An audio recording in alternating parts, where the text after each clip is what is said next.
Story. Maintenant, les rendez-vous d'Alfred Hitchcock, racontés par Serge Sauvignon. Aujourd'hui, Une femme à la mer, de Patrick O'Keeffe.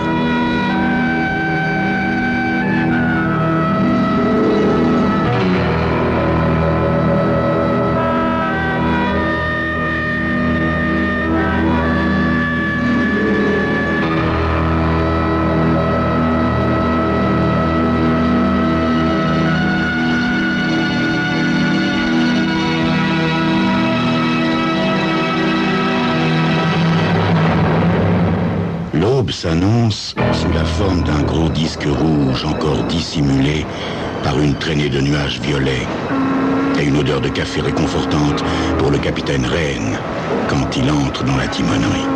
« Bonjour, commandant !» lui lance Briggs, le second maître. « Je vous sers un petit café pour vous réchauffer ?»« Merci, Briggs. » Il commence à boire par petites gorgées. Au fait, préparez-vous à ce qu'on fasse une fête ce soir. J'ai reçu un message radio de mon fils cette nuit. Son bateau devrait croiser le nôtre aux alentours de minuit. J'ai pas revu le gamin depuis qu'il a fait la ligne Londres-La Nouvelle-Orléans. Il m'a dit qu'il voulait me parler, que c'était assez important. Si tout se passe comme prévu, on devrait réussir à se voir quelques jours à New York. Il me manque le Freddy, y a pas. Ça fait 2 ans qu'on crapahute tous les deux sur les mers et y a pas un matin où je pense pas à lui. Après avoir vidé sa tasse d'un trait, le capitaine Rennes sort sur la passerelle de commandement côté tribord.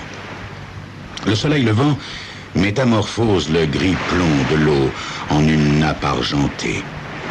Aucun bateau ni aucun relief de côte ne coupe l'infini de l'horizon. Alors qu'il veut passer à bâbord, brusquement son regard se fige. On dirait une tête là-bas. Quelqu'un qui fait à peine des petits mouvements pour maintenir la tête hors de l'eau. Il bondit en direction de l'échelle et rejoint l'homme qui est aux commandes. « Coupez les moteurs! Je viens d'apercevoir un homme à la mer. Gaël, descendez le canot de sauvetage, vite !» Sur le pont, le bruit des chaînes et des cales qu'on enlève pour dégager le canot de sauvetage envahit l'atmosphère. Le capitaine repère la tache sombre sur la mer avec ses jumelles. Mais c'est une femme! C'est une femme! Il surveille les manœuvres du second maître amenant le canot à proximité du corps flottant. Il le voit ensuite, avec l'aide d'un matelot, hisser la femme à bord avec grand-peine. Elle semble à bout de force.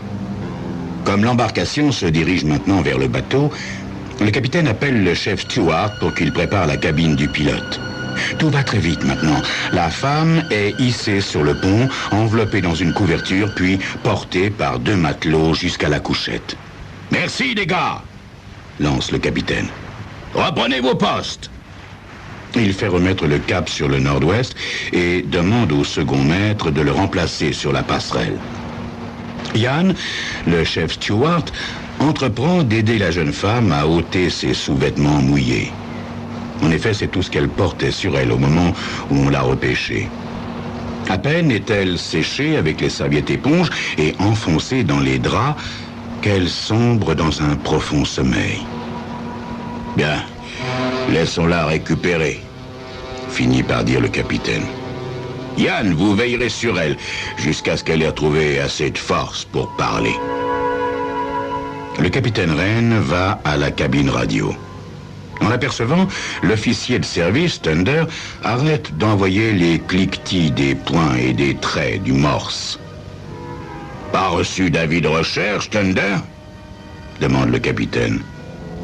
L'officier se... Rien concernant une femme qui aurait passé par-dessus bord, commandant. Aucun avion n'est porté disparu non plus. Il se peut que la disparition de cette femme n'ait pas encore été constatée.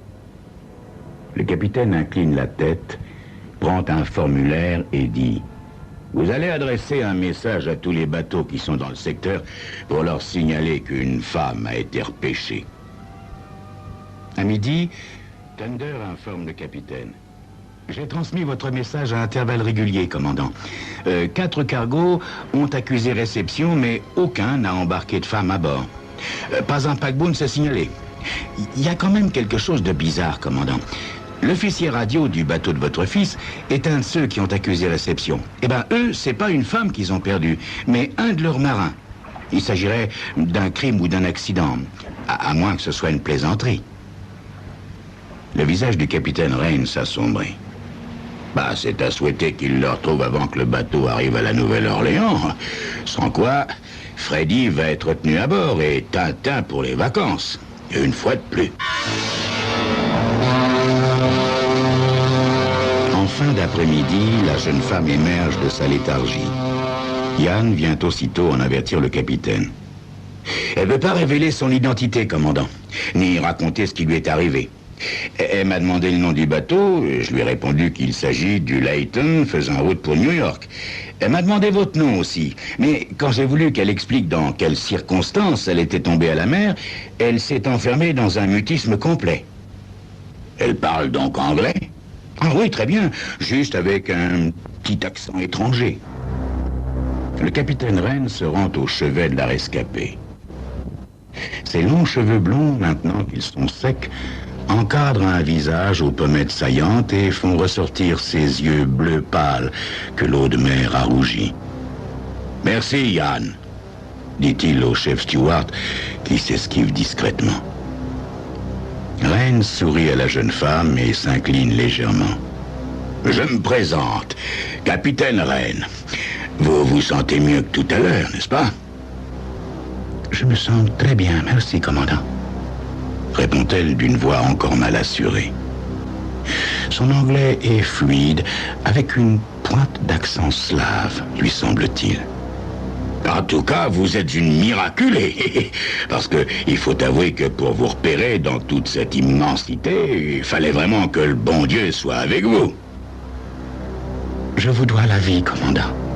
Je vous suis profondément reconnaissante. À présent que vous êtes remise, mademoiselle, nous aimerions savoir comment cela est arrivé, comment vous vous êtes retrouvée dans l'eau. Elle détourne les yeux un moment.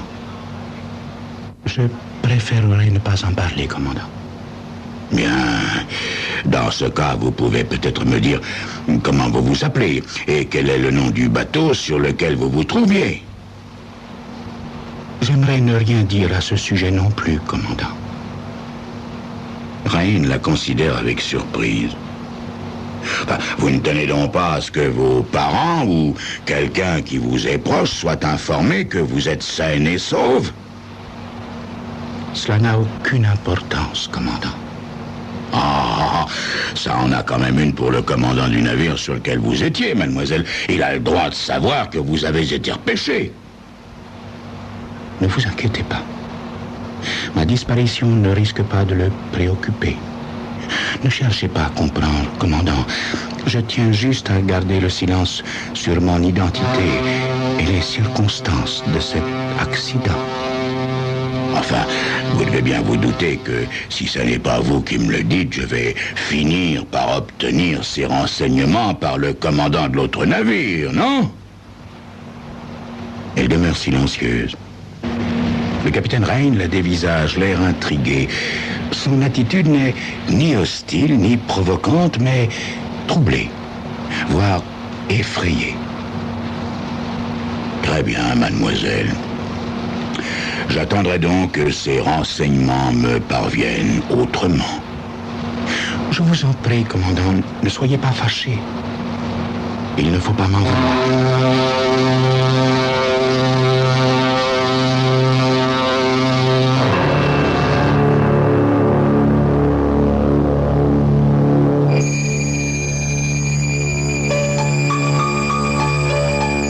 Le capitaine Rain sort de la cabine perplexe. Mon Dieu, il y a de quoi. Repêcher en plein milieu de l'Atlantique une jeune femme qui, en plus, refuse d'expliquer qui elle est et d'où elle vient.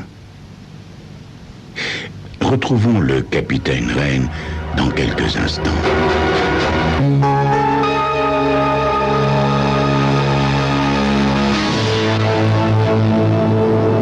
Alors, commandant, qui est notre rescapé? Demande Briggs, le second maître. Eh bien, je n'ai pas réussi à le savoir, Briggs. Elle refuse de donner son nom et celui du bateau. Elle dit que le commandant de l'autre navire ne s'inquiétera pas de sa disparition. Ah, si c'est lui qui l'a acheté par-dessus bord, il doit préférer ne pas avoir de ses nouvelles, en effet. Ironise le second maître. Vous n'avez peut-être pas tort, Briggs. Elle m'a quand même laissé entendre que c'était un accident, donc que ce n'était pas volontaire de sa part qu'elle se retrouve à nager en plein océan.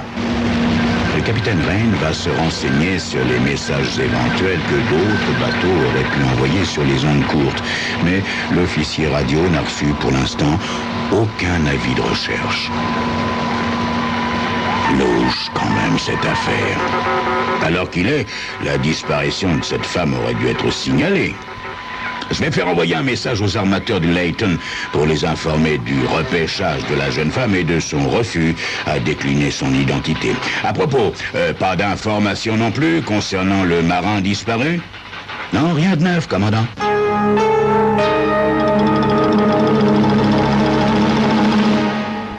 Le lendemain, quand le capitaine Rain descend prendre son petit déjeuner, la jeune femme est assise à côté de Briggs. Elle est habillée avec une chemise kaki et un pantalon que lui a fourni le chef Stewart. Ravi de vous voir debout, chère mademoiselle Moïse, si vous me permettez de vous appeler ainsi. Moïse, parce qu'il a été sauvé des eaux, comme vous. Et mademoiselle, parce que cela semble vous convenir. Cela semble convenir à votre jeunesse. Je respecte ainsi votre anonymat. Le capitaine se tourne vers Briggs. Je suppose que le véritable nom de mademoiselle nous parviendra par les ondes d'ici peu, le temps que les armateurs répondent aux messages que nous leur avons adressés. La jeune femme ne paraît pas le moins du monde inquiète, comme si cela non plus ne tirait pas à conséquence. Une fois son café avalé, le capitaine sort, suivi de Briggs. Le capitaine Bielski est persuadé qu'elle est russe, lance-t-il au capitaine à brûle-pourpoint. Il lui a dit quelques mots dans cette langue et, selon lui, elle a fait semblant de ne pas comprendre. Est-ce que vous savez si des bateaux russes croisent dans les parages, Briggs? Non, aucun navire russe n'a signalé sa présence, mais ça ne veut pas dire qu'il n'y en ait pas, commandant. Je finis par me demander si elle n'est pas tombée d'un bâtiment soviétique et qu'elle veut éviter d'y être renvoyée. C'est une éventualité qu'on peut envisager, Briggs, mais cela n'explique pas son silence. Il pourrait demander l'asile politique. Le capitaine sort sur la passerelle et aperçoit la jeune femme accoudée au bastingage. Il s'avance vers elle sans qu'elle l'entende. « Vous êtes russe ?» lui demande le capitaine sans autre préambule. « Je vous en supplie, commandant. » Le lieutenant pense que vous avez dû tomber d'un bateau soviétique. Je voulais donc vous faire savoir que l'asile politique peut vous être accordé. Encore faudrait-il que vous en fassiez la demande, mademoiselle Moïse. Je vous remercie, commandant. Je me rends bien compte que vous faites tout ce qui est en votre pouvoir pour m'aider, mais je ne peux absolument pas vous en dire plus. Ce qui m'intrigue, mademoiselle, c'est que vous semblez persuadé qu'aucun armateur ne va révéler votre identité ni sur quel bateau vous étiez. Elle ne montre pas de réaction aux propos que tient le capitaine. Écoutez-moi, mademoiselle. Pour pouvoir débarquer, les inspecteurs des services d'immigration vont exiger que vous décliniez votre identité.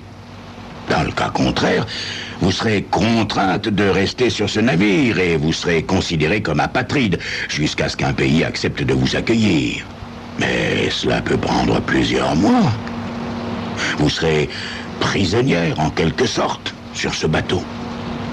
Si je vous laissais descendre à terre, je serais passible d'une forte amende. Je suis prête à accepter les conséquences de mon silence, commandant. Le capitaine, dépité, retourne à la cabine radio. Peut-être qu'elle voyageait clandestinement sur ce navire duquel elle est tombée, commandant. Peut-être aussi qu'elle a voulu se soustraire à la justice de son pays pour un crime qu'elle aurait commis et qu'elle espère nous fausser compagnie à la première escale. dit l'officier radio. Vous trouvez qu'elle ressemble à une criminelle, Thunder?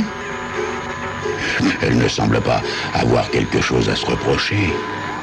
En tout cas, les inspecteurs de l'immigration se chargeront de la faire parler. C'est leur boulot, après tout, hein? Vous pouvez essayer de la bluffer avec un message radio bidon, commandant. Insiste l'officier radio. Ah, là, vous me donnez une bonne idée, Thunder. Le commandant va frapper à la cabine de la jeune femme. Eh bien, mademoiselle, ce qui devait arriver est arrivé, lance le capitaine Wren en montrant un message qu'il tient à la main. Vous avez bien dit qu'on finirait par tout savoir sur vous. Vous étiez passager clandestin, n'est-ce pas? Elle se raidit un long moment, les mains crispées sur ses genoux, puis elle s'écrie. « Ce n'est pas possible! Ils n'ont... » Elle s'arrête, saisie soudain par un doute. « À moins que... » « À moins que quoi, mademoiselle? »« À moins que l'homme ait été repêché. C'est la seule explication possible. J'étais pourtant sûr qu'il était mort. Il a dû leur parler de moi, mais il n'aurait pas osé révéler la vérité. » Ah, le message n'abonde pas en détail, mademoiselle. Continuez. Oh, je n'ai plus rien à perdre maintenant, commandant. Autant que vous sachiez. J'ai passé 9 jours dans une espèce de cabine de secours aménagée dans le pont des embarcations. Mais cette nuit-là, l'air était suffocant. Alors, j'ai voulu sortir pour prendre l'air. Il était 2 heures du matin environ. La porte avait une serrure à ressort que je pouvais ouvrir de l'intérieur. J'ai mis le loquet pour éviter que la porte ne claque et que je reste enfermé dehors. J'ai ôté mes chaussures pour ne pas faire crisser mes semelles sur le pont. J'avais repéré un espace libre entre 2 canaux où je pouvais passer inaperçu si quelqu'un venait sur le pont. Une petite brise soufflait, c'était divin. Alors que je voulais rentrer dans ma cabine, j'ai senti une main s'abattre sur mon épaule et j'ai vu un homme énorme devant moi, un homme mal rasé et vêtu seulement d'un short, sans doute un marin qui lui aussi était monté prendre l'air. Il avait dû me voir sortir de ma cachette. Il a éclaté d'un rire gras et il m'a dit qu'il ne me dénoncerait pas si je me montrais gentil avec lui. J'ai reculé d'effroi. À mes pieds, il y avait une énorme clé anglaise. Je l'ai saisie et très vite, je l'ai frappé. Il s'est écroulé et n'a plus bougé. J'étais soulagé, mais en même temps, j'avais peur de l'avoir tué et d'être inculpé. Alors, j'ai poussé le corps le plus loin possible sous les canaux, là où il n'y a plus de bastingage. Mais quand j'ai voulu le faire basculer dans la mer, j'ai été entraîné avec lui dans sa chute. Il est resté sans réaction. Je ne me rappelle pas avoir crié. De toute façon, il valait mieux que personne ne m'entende. Mes habits me gênaient pour nager, alors je les ai fait glisser pour me délivrer. Au lever du jour, j'étais à bout de force. J'ai cru que j'étais en proie à un délire quand j'ai vu votre bateau. Le capitaine Wren exulte. Il connaît enfin le secret de la rescapée. Ainsi donc, par le plus grand des hasards, elle se trouvait sur le bateau commandé par son fils. Mais son visage s'assombrit brusquement. Vous allez me priver de mon fils, mademoiselle. On devait prendre quelques jours de vacances ensemble. Mais maintenant, avec toutes ces salades, il y a tout à parier pour que les flics décident de mener leur propre enquête sur la disparition du marin. Et ils empêcheront l'équipage de débarquer. Oh, vous pensez vraiment qu'ils vont découvrir la vérité sur Freddy et moi? ne peut s'empêcher de demander la rescapée.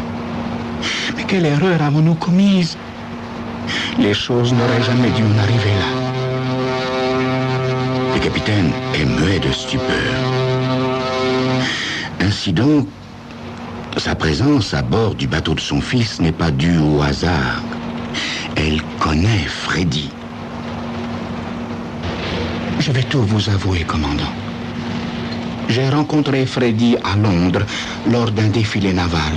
J'étais interprète auprès de la délégation soviétique. Elle s'arrête, hésitant à poursuivre. Le visage du capitaine a viré au vert, comme s'il avait le mal de mer. Il devine derrière les traits innocents de la jeune femme un agent soviétique remarquablement entraîné. Continuez. Chaque fois que son bateau faisait escale à Londres, nous nous rencontrions en secret, Freddy et moi. Jusqu'au jour où nous avons commencé à avoir peur. Je pensais qu'on ne m'accorderait pas l'asile politique en Grande-Bretagne. Et comme nous avions décidé de nous marier, Freddy et moi, Freddy a eu l'idée de ma traversée clandestine sur son bateau. Il ne fallait absolument pas que quelqu'un de l'équipage nous surprenne ensemble. Nous voulions nous installer aux États-Unis. Le capitaine garde le silence quelques minutes. Eh bien, je pense quand même que la meilleure chose que vous ayez à faire est de demander l'asile politique. En ce qui concerne la disparition du marin du bateau de mon fils, espérons que la police penche en faveur de l'accident. C'est vrai que la vie d'un matelot n'a pas grande importance à leurs yeux, mais qu'ils ne vont sans doute pas s'appesantir sur sa disparition. Pour ce qui me concerne, je ne pense pas que ce soit dramatique si les vacances avec Freddy sont poussées, parce qu'il me semble bien que j'ai deviné ce qu'il avait à me dire d'important. Mais j'aimerais bien quand même connaître le nom de ma future belle-fille. Je m'appelle Vala. Vous savez, dès que je vous ai aperçu sur le pont, j'ai tellement été frappé par votre ressemblance avec Freddy que j'ai déjà l'impression que vous êtes mon beau-père.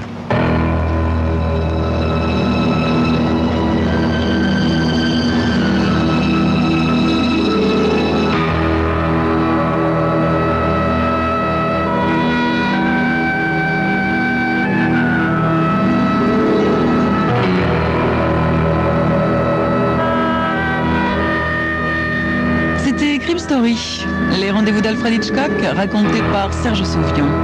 Aujourd'hui, une femme à la mer de Patrick O'Keeffe.